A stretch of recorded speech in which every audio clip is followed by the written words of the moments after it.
time for school, and it's no surprise that many of us are determined to study smarter instead of longer. But which study tips and tricks actually work scientifically and can help you get those perfect grades? First up, research shows that study sessions are most effective in small, short chunks. Instead of cramming in a 10-hour study session, it's much more effective to spread it out into 20, 30-minute sessions over a few weeks.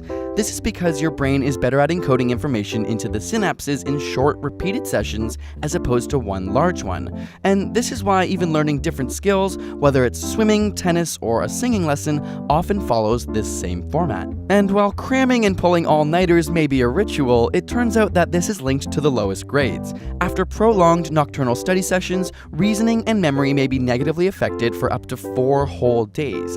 Instead, setting up specific times in a day or during the week just to study primes your brain by creating a routine, and over time, studying actually becomes easier as your brain is trained to learn in those moments. And while many of us spend hours passively rereading our notes or highlighting a textbook, studies have shown this to be ineffective. It doesn't improve your understanding of topics, nor does it link key concepts together.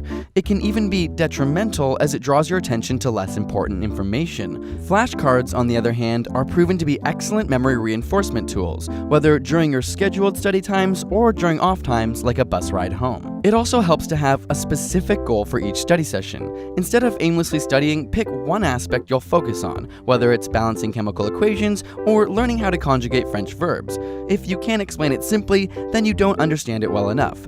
In studies where individuals were asked to learn a passage, and then half were told that they would be tested on the material while the other half were told they would have to teach it to other students, participants expecting to teach it did much better at understanding the main points. When you're expecting to teach, your brain organizes the information in a more logical, coherent structure. Of course, practice, practice, practice. Not only do practice tests put your brain in the environment, but even if you make mistakes, they help identify gaps in your knowledge. Practice tests have also been shown to increase confidence, thereby leading to better performance. So, where should you be studying? Research shows that having a designated sacred spot for study that's well equipped with every tool you might need is best. Just like setting times, this primes your brain for studying. Have an awesome study playlist?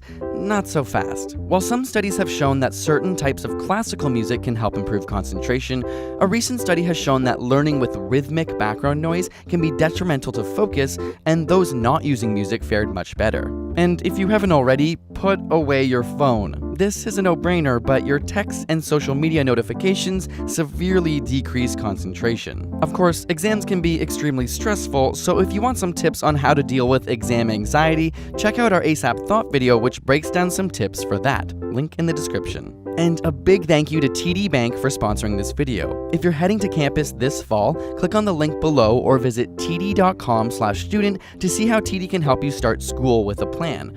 We know how tough it can be getting buried in books and bills, and TD has some great solutions for you. Be sure to check it out.